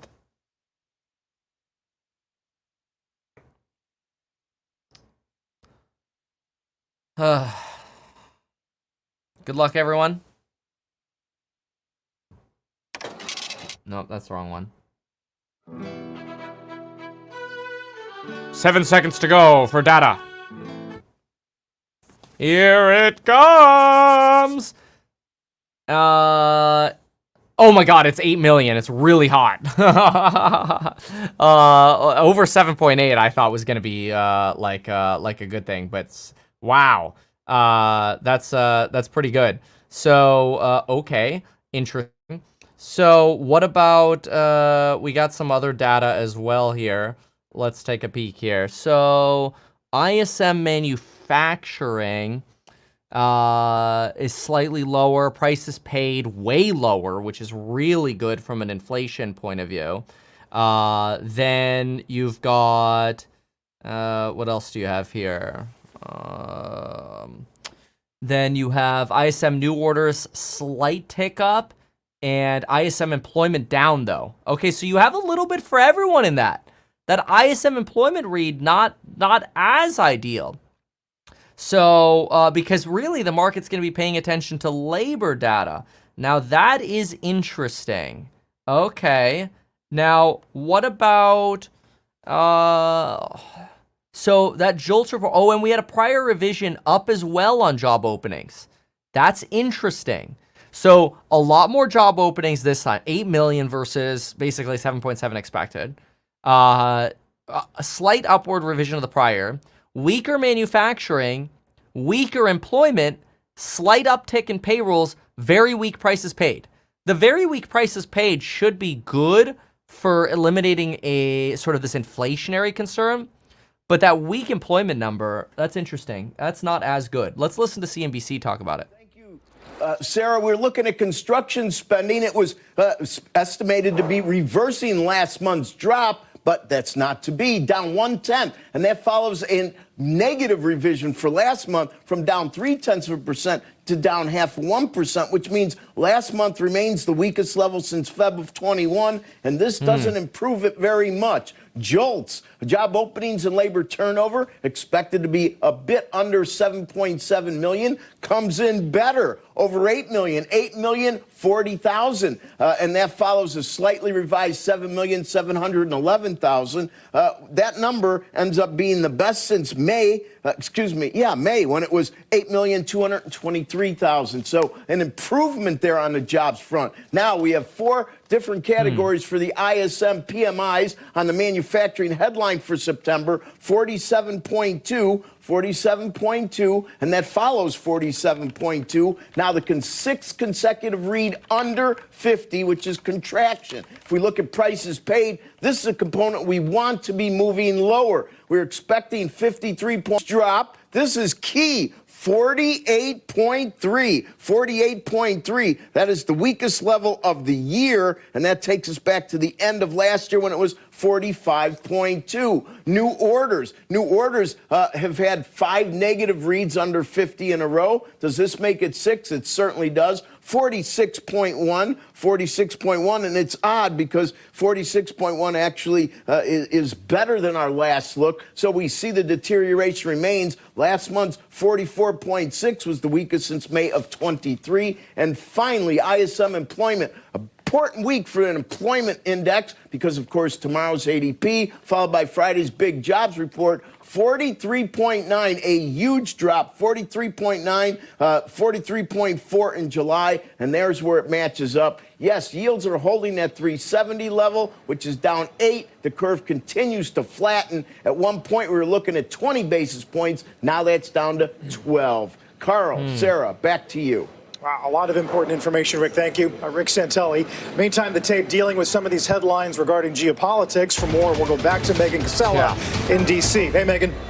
Hey, Carl, we're tracking that breaking news out of the White House. And just to recap here, a senior White House official and a Defense Department official have told NBC News that the U.S., quote, has indications that Iran is preparing to imminently launch a ballistic missile attack against Israel. Now, just for a little bit of color here, administration officials had been anticipating a response from Iran. But as of Monday night, 2 officials had told NBC that the U.S. had not seen any movement of assets or equipment to indicate that this was imminent. So obviously something new here this morning. And Israel military spokesman is also speaking just now, saying that we are at high readiness together with our allies, and that spokesperson saying further that our aerial defense systems are fully prepared. So we do know that the State Department will be briefing at 1:15 p.m. today. We'll be keeping an eye on that, and we'll know more then, if not sooner. We do know so far that the Treasury yields and the dollar index both briefly dipped on this. Guys, back to you. Have we heard from President Biden at all, or just the comments from Secretary Austin? Just those comments. We haven't heard from Biden. There is currently not anything on this on President Biden's schedule today related to this. We do expect that to change, though, probably in the next few minutes here.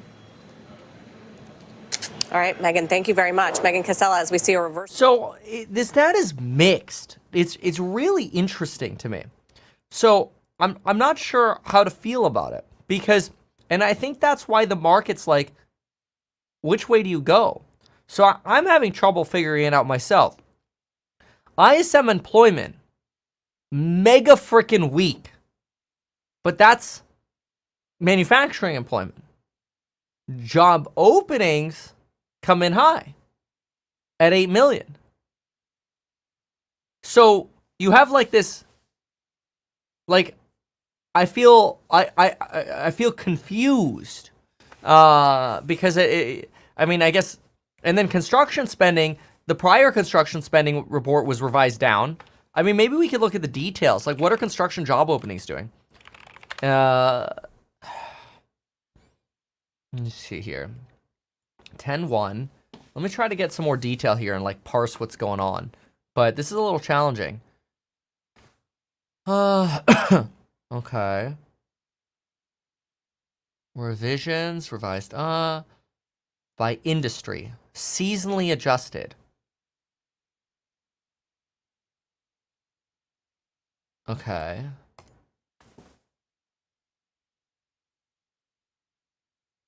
So, okay.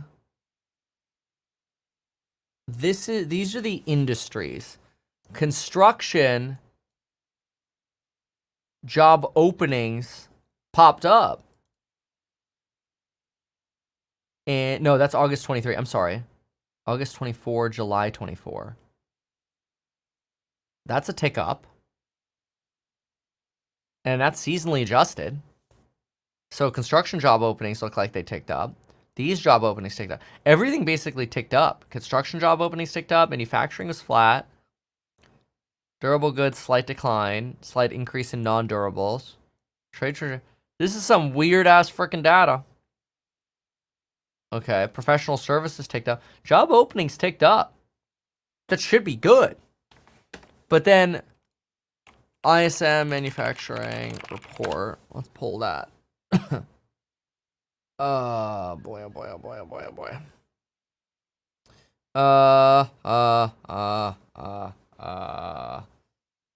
Ay. Okay. So, ISM manufacturing report on business. Here we go. And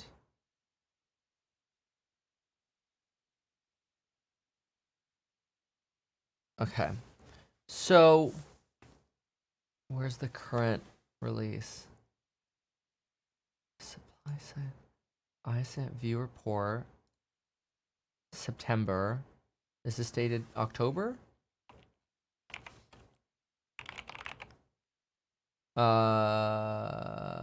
October to... Yeah. This should be what just came out if we're looking at this correctly. Okay, here we go. The quotes are always interesting. Manufacturing registered a 47.2 in September, matching the figure recorded in August. Let me see if that's the data we got here. 47. ISM 47.2. Yep, match. Yep. This is it. Yeah, for September. Okay, this is the right report. This one just came out. Okay. So slowing deliveries in August. Slow deliveries, inventories down, new export orders lower. Manufacturing activity contracted again in September. Blah blah blah.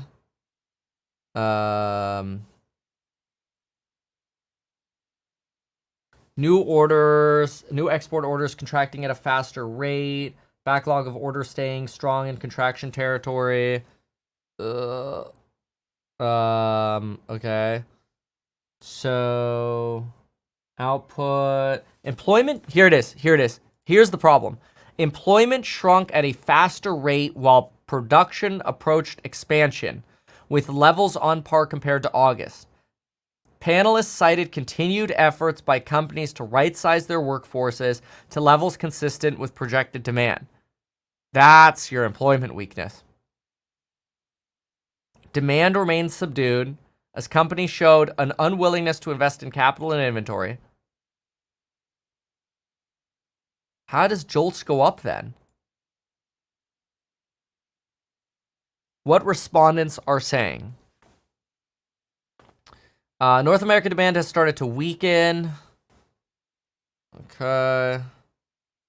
Hold on a sec here.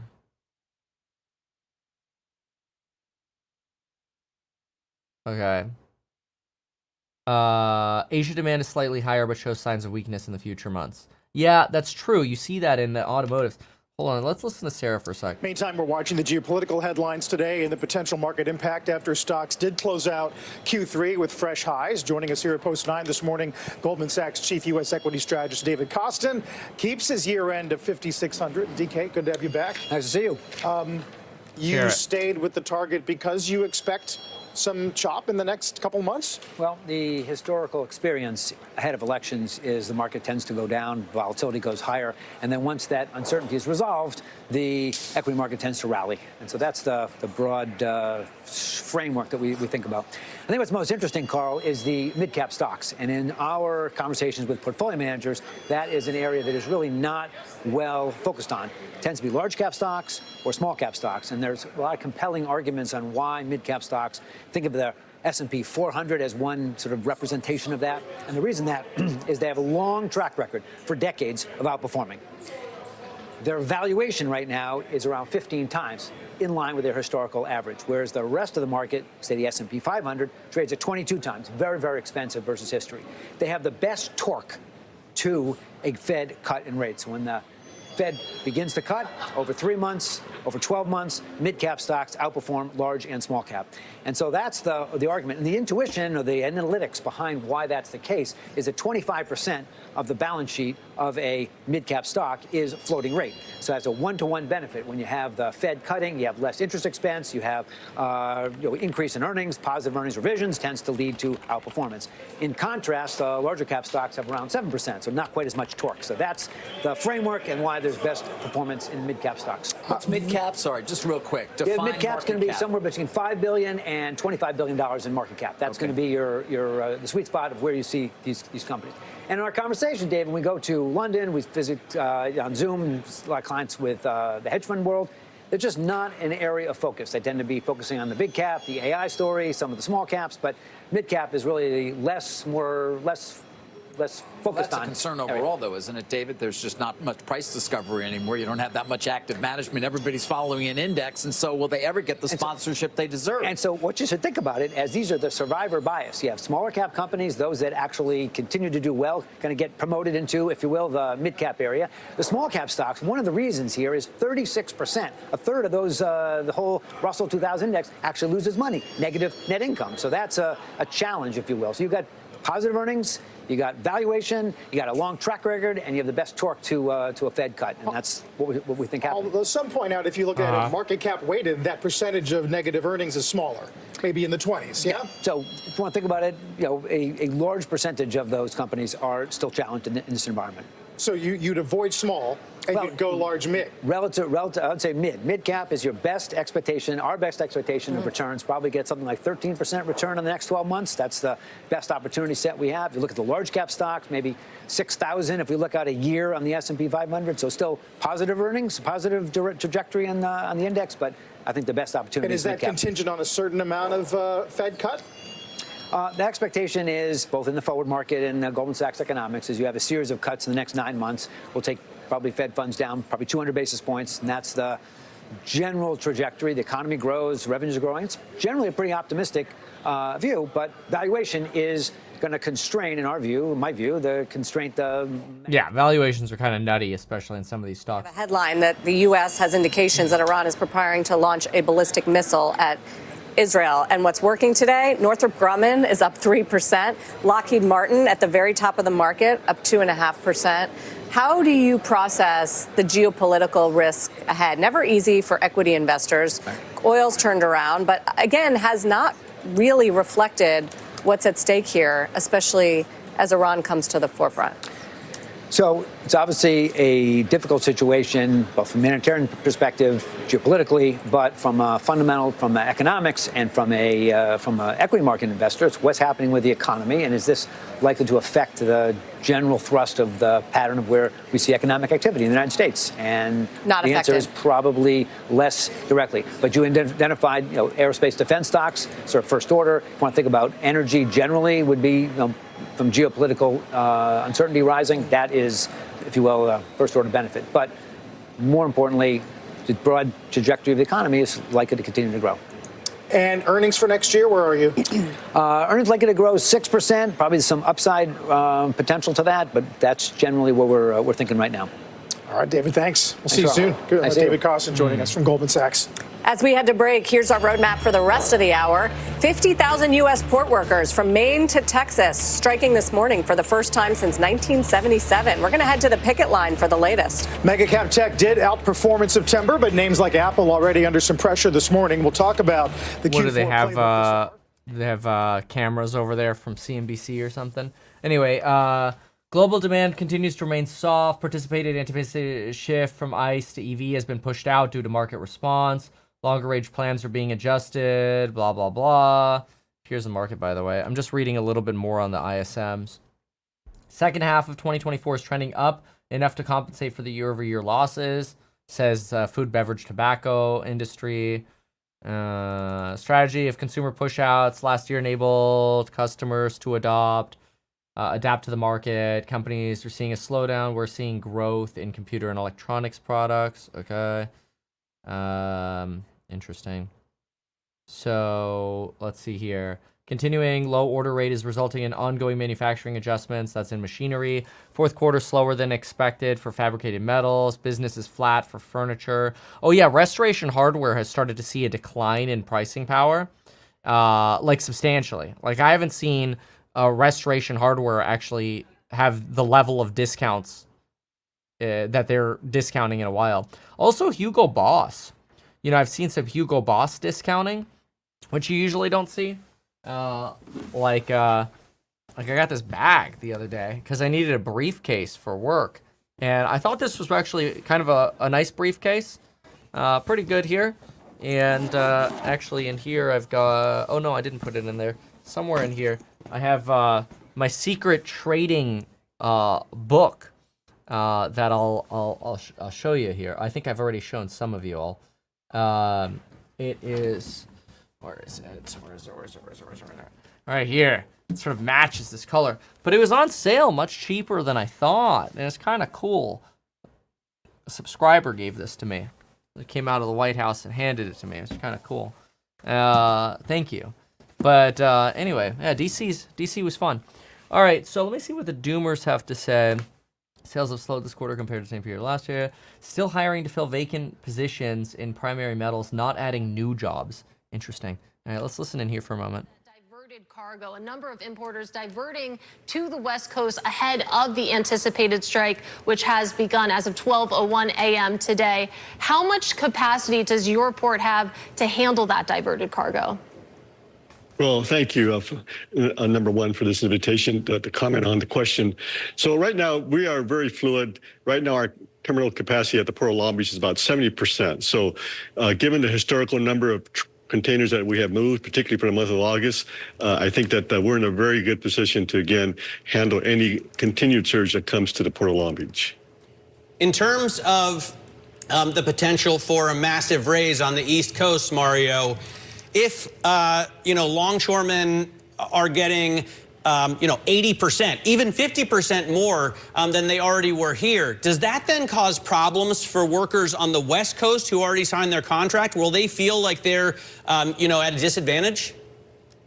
Well, like we've indicated, the West Coast labor negotiations thankfully came to a conclusion. So I think from that respect, there's already labor peace here in the West Coast. As to whether or not that is further impacted, in my opinion, it won't. But again, that's a question for the labor leaders here. At the end of the day, one of the sticking points here is the use of automation here along the ports as well. And how much is this likely to become a sticking point as this kind of tension between labor and employers continues on? Because ultimately, it's that automation that is lowering costs and making deliveries much easier. Well, the question of automation, robotics has been an ongoing discussion in various sectors of the workforce. And of course, this includes the dock workers. So this has been a conversation for a number of years. It's going to be continued, a contentious discussion. So I think, again, hopefully the parties come to a meeting of the minds and a compromise with regard to how this looks moving forward.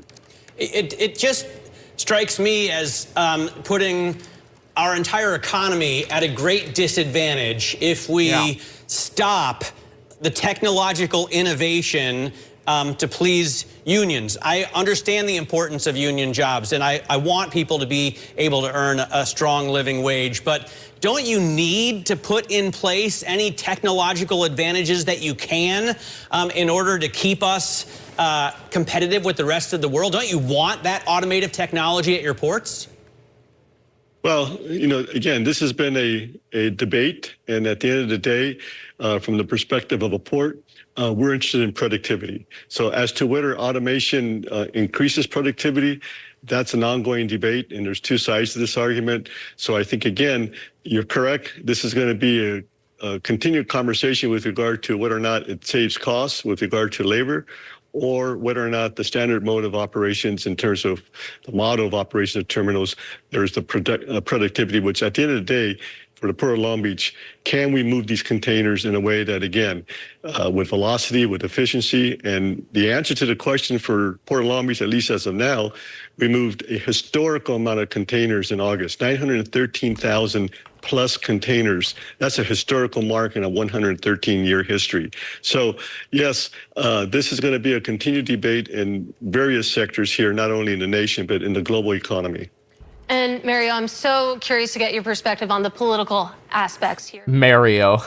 Mario. Issued a statement on Monday urging the Biden administration not to intervene. You also had ILA leadership warning the White House also not to intervene, saying that if the workers are forced back to the port, that they will handle fewer containers than usual. So from where you're sitting, what would your advice be to the Biden administration? Should they intervene or not? Well, I think as you referenced, it seems to me that in the last 24 hours, the parties are getting closer to an agreement. So, again, it is my hope that this stoppage that we are seeing right now is a matter of days rather than a protracted, prolonged strike. So I think the first and foremost consideration is to get this resolved, and I think that's what we're looking to. So with regard to the issue in terms of what the White House does or should not do, I think right now it's a wait and see situation because, again, there seems to be some optimism here with regard to a quick resolution of the parties' differences. Mario, even if there's not a very quick resolution, I mean, how long can this go on without significant disruption to the U.S. economy? You have the White House putting out a statement this morning speaking to marginal disruptions here to critical goods, including medical needs, including child care needs. At what point does this start to ripple into the broader economy? Well, there's no question it could impact the economy and its existential threat to the supply chain. You're talking about $3 to $5 billion a day for every day there's a stoppage in a strike. So I think if we had this just for a few days, I don't think there's going to be an impact to the economy. However, if this is protracted and it goes on for months, then of course now we have a serious existential threat, not only to the supply chain, but again to the economy. So at this point, again, the optimism here is we're looking to a matter of days that perhaps the parties come to a resolution. Mario, we thank you so very much for your time. That is Mario Cordero of the Port of Long Beach in California, of course, on a historic strike here in the United States along the eastern border for ports here, disrupting potentially supply chains. Now, I want to bring you back to that breaking news. Of course, a White House official saying that the U.S. Is preparing for Iran to attack Israel with ballistic missiles. We should also say now that the U.S. Embassy in Israel says the U.S. government staff should shelter in place. Let's take a look here, guys, at what the markets have been doing in response as well, because you have been near session lows throughout the course of the morning since the White House officials have brought this news forward. Of course, Israel, for its own right, had said that they have not yet seen anything along the lines of a missile attack. But of course, this is something that the country is. All right. So obviously, this is going to be a big deal. We're going to watch the. How did that go up again? We're going to watch this throughout the day. Really big deal in Israel. We'll see what Iran does, if anything at all. Markets are trying to digest what's going on here. There aren't like crystal clear trends in either direction. Though I'll be watching these, and my goal is to provide as many insights as I can. Right now, it looks like you're attempting to create a bounce here on the Qs. I don't know how lasting it's going to be, so I think it's worthy of caution. I think Tesla here is really close to the 250 line where you could get a bounce. The Qs seem like they at this point are just intraday a little oversold. The bearishness is pretty high. Doesn't necessarily mean you're definitely going to get bounced. I mean, honestly, we could get an escalation any minute now from Iran or a launch or something, and stocks could instantaneously drop. So I think there are definitely some risks here. I'd certainly have limits on any kind of trades that are going on out there. But anyway, if you want to see what I'm up to, make sure you're part of the Stocks and Psych group. Can't guarantee you can make money, but always try to spot a trend and do my best. So learn more over at MeetKevin.com yesterday had an 81% trade, hoping to do that again. We'll see how it goes on trades today, and then we'll find out what direction this economy goes today, or the economy goes in general. I want to take a look at yields before we leave. And then also remember that we're starting Stock Hack today, which is very interesting. At about 8 o'clock, we'll be starting Stock Hack. And so that'll be pretty cool. Probably closer to 9 o'clock. But that'll take place. So if you're interested in setting up a call, go to stockhack.com. Otherwise, if you want to, lifetime access to some of the courses, go check them out over at meetkevin.com. So looking at yields right now, you're going to find that the 10-year, and these are the kind of shocks that I've been talking about for a while. People forget about this, but I regularly talk about these sort of shocks. The 10-year yield right now down 9.3 basis points. And you've got a little bit of, attempted bounce here on stocks like Tesla, Nvidia, the Qs. You see if this ends up being a floor or not. If this ends up being a floor, it could be a place for calls. If we break through these little platforms we're creating now, you probably just go even lower. So not ideal. But watch this environment. So, but anyway, in terms of yields, something that I've been talking about with a lot of folks is just this idea that you could end up, frankly, with yields that suddenly shock down and bonds basically rally due to some kind of event. And that's basically exactly what's happening here. Okay, yeah, now it looks like, look at that, Nvidia just tanked even more. I want to keep an eye on this.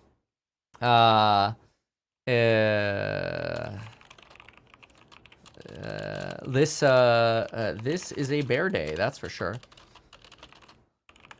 Okay. So,